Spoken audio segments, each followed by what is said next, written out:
Alright, now we have chapter 315 of Kaiji. Tei's men are going to charge into the building. They're going to break into Kaiji's mother's apartment. First, though, they have to wait. And again, this actually, this I would say I could see a Hollywood movie doing. It's a kind of cool little thing where everything is all lined up. All of these serious, battle-hardened men are about to do something heinous and dangerous and intense, but they all have to wait for these little old ladies to finish doing their laundry.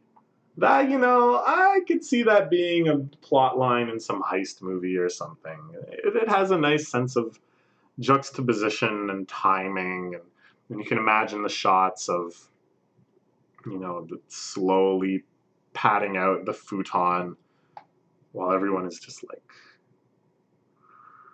that sounds like fun. That sounds like fun. But it's like, I feel like Fukumoto just kind of did that by accident. that just happened to work out like that. But yeah, anyways, it's good though. It's good. It's good regardless. The suspense. The chapter is called Abduction, which is super, super terrifying. It's that moment they wait for. It's precisely what the most important factor in this abduction is. They are not seen. It is the same as if it never happened. As long as the abduction team is able to slip in the entryway and conceal themselves inside, so long as that moment passes without anyone seeing them, it's the same as if they never went in. Similarly, it is as if their abduction never happened either. So he guides them at his signal, they make their move. What about the chain on the door? Because I'm like totally on board with this kind of whole scheme. The totally silent abduction, no witnesses, nothing like that. And then if Kaiji happens to not be there, you work it out somehow. But what about the chain on the door? Right? They're going to have to cut that. Kaiji's mom is going to notice. But I suppose that's later.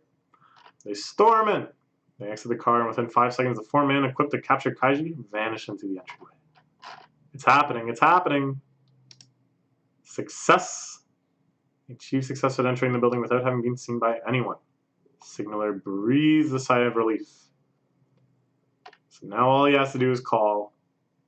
In likely event, someone else should go in the entryway. His job is 90% over. The baton of securing Kaiji is now passed to the abduction squad within. This too, again, very un-Hollywood.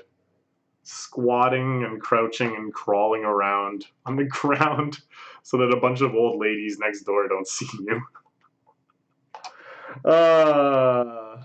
This is great. Look at our action star Endo here, perhaps played by a Thomas Cruise or a Wesley Snipes. And look at him crawl upon the concrete ground. It's beautiful. Okay, they make it unscathed to Kaiji's mother's apartment. To the castle they are to seize. At long last, the time has come to capture their 2.4 billion yen pilfer. What is on the other side of that door? If it's a swinging paint can, I'm going to absolutely lose my mind. I don't think we're going to get there right away, though. They made a big deal about the lockpicking. I think that's going to be a little more involved. The bulwark of his mother's apartment first comes picking the lock. Locks on apartment doors have no meaning at all when a skilled lockpicker is on the scene. Can be opened in a blink of an eye. Near in complete silence at that. Step is of no concern to them. The worrisome part takes place after the lockpicking is complete. The chain lock, of course. Draw long pliers to cut the chain lock. It should be set. There's no way to carry that task out in silence. If Kaiji were to hear... so okay, here. Some Fukumoto ease for you. When we go from the solid bordered panels of reality into the dotted bordered panels of hypotheticals, I think we can often figure out whose imagined perspective we're looking based on the dialogue that bridges us in to the hypothetical. So here it's the narration. The narrator is the one who speaks last in the real world panel and first in the hypothetical panel. Okay? And Then we see that Kaiji is imagined sitting in the bathroom. And in all of Endo's speaking, whenever it went into Endo's hypotheticals, during the times where he's explaining the plan, Kaiji is in the living room or in a bedroom or something, because Endo doesn't know that he's in the bathroom. So I don't know if Fukumoto is doing this deliberately, if this is actually as consistent as I imagine it. Not that I've compiled a big thesis on this and read through all of this series looking for evidence. It just occurred to me now when I saw that Kaiji was sitting in the bathroom in this hypothetical, and I had remembered that he had been sitting in the living room in the previous hypotheticals, and I was like, hey, wait a minute. So I wonder, is this something that Fukumoto does deliberately? Is this a consistent rule? Is this something that he just naturally does because he can kind of feel like that makes sense, like he... I don't know. This is interesting, though, isn't it? I at least find it extremely interesting. But I think if somebody told me that is objectively extremely boring, then it is. Okay, so, yes, if Kaiji heard, it would cause a commotion and tussle. A classic cops and robbers story. Something they would like to avoid if possible. And the surrounding apartments might report this disturbance to the police. That would be trouble. But that is unlikely. Likely Kaiji would set the chain lock. Because the chain lock you can't set from the outside. You can't set it as you're leaving. So if it was set, that's like proof, more than anything else that he's given them, that Kaiji is in the apartment, right? His mom already left and the chain lock was set.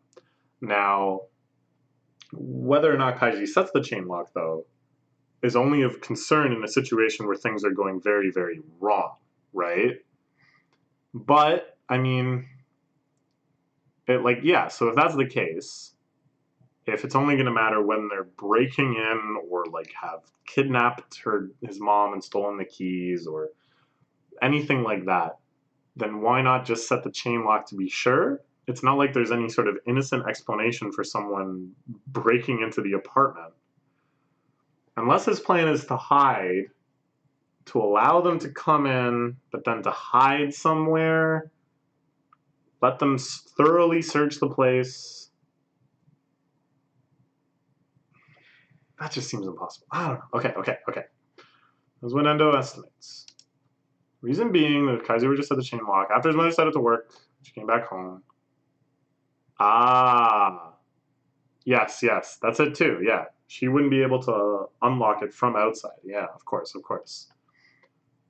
remove the chain lock himself, in order to let her back in. Continue here, knock on the door. Right. It'd be a problem. Kaiji's mother, who lives alone, should not need to knock on her own door to signal her return. Utterly bizarre occurrence if no one else was there. Salesman she had met before might knock. Kaiji might expect his mother. Might not care and continue to prattle on about this and that. This would all be heard by the observation team. It's a head giveaway if Kaiji's mother is supposed to be out of the apartment where the salesman would be talking to. The chain lock shouldn't be set. Smart. Okay, so that's an even stronger reason than anything I had thought of. Yes, of course. Kaiji's mom can't unlock it from the outside, so Kaiji would have to let her back in. Looks super suspicious, opens yourself to all sorts of other problems. I suppose there is an innocent way, yeah. Unless, okay, so here's what he could have done if I was Kaiji. Because, I'm smarter than Kaiji. So I already came up with the genius give your mom a cold plan. Now my plan is have the chain lock there for 90% of the day. And then right before mom comes home, take it off. And then she doesn't have to knock. She just comes right in. Doesn't look suspicious at all. Right. Good. I suppose it's still... I don't know. Something Kaiji would have anticipated and tried to avoid. In the end, all Kaiji can do in there is sit still as a rock. Not doing anything or even thinking of anything. So when it comes back to the apartment, all she has to do is unlock the door with a key, so there's allowed that to happen. Defensive measure shutting the chain lock is sealed off to him. Okay, this all makes sense. But I think Endo here is severely underestimating Kaiji. Not doing anything or even thinking of anything You really think that Kaiji is going to give up on thinking just because he's in this bulwark situation? And it's easy to say that he's not doing anything if you think he's not thinking anything. But if you imagine that he's been spending this entire time, just as you have, plotting for every eventuality, plotting for this exact situation that he finds himself in, then maybe he's been doing something too? It's open. Let's go in quietly. Okay. So I think he's right. There won't be a chain lock.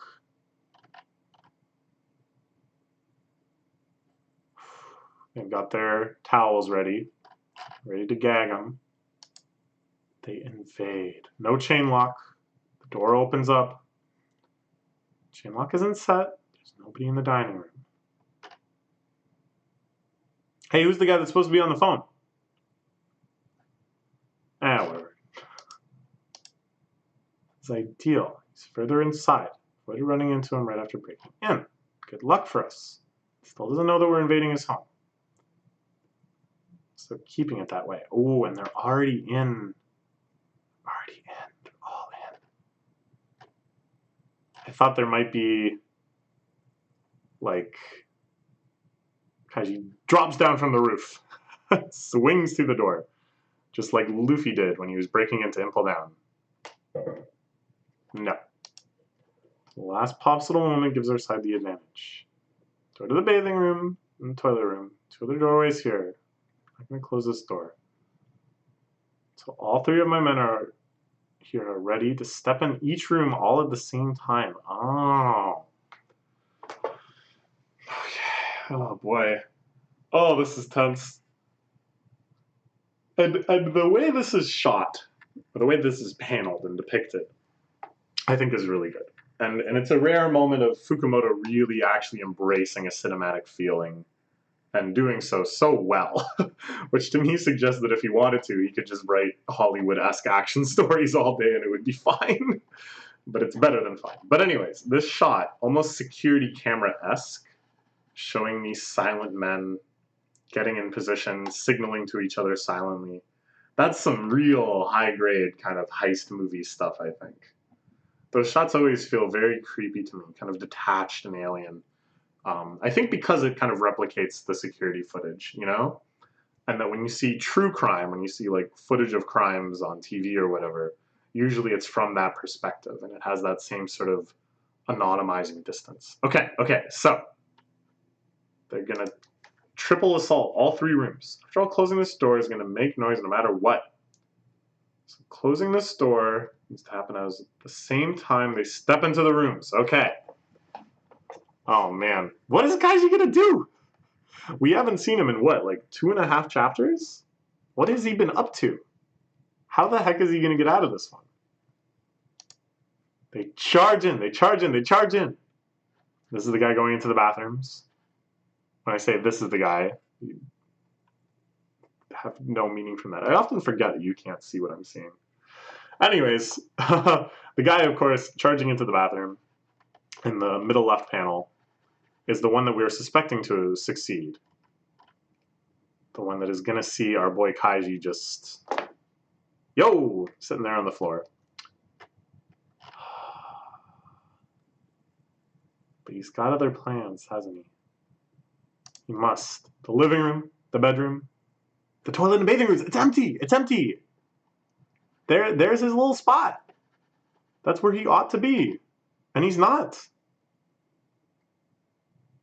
What happened? Under the kotatsu? Under the bed?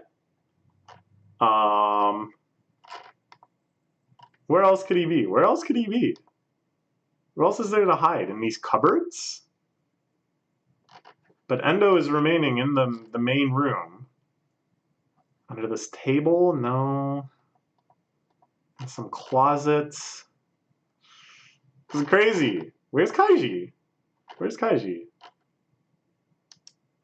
Are all empty. They check under the kotatsu. They check in the cupboards. They check under the bed. Where's Kaiji? I don't get it. He really is pulling off the hide and seek plan, huh? Ah, this is crazy. What is he doing? There's no one to be found. He's not here, he's not there, he's not there. No, he's here. So where? では、どこに? So where? Oh boy, Endo. Endo, seeming a little pissed off. So not only is he not there, there's no evidence for sure that he was ever there. Quite a lot of evidence that he was never there, such as the fact that he's not there.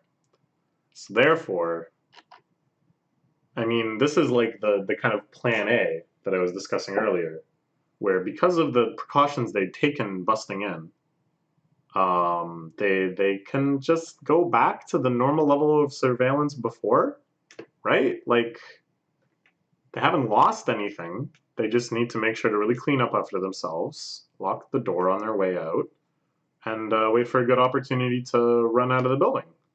And it's like they were never there. Because it sure looks like Kaiji was never here. So, what's the deal? What's the plan?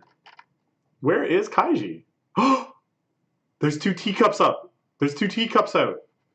Oh no, Kaiji, is this a big mistake?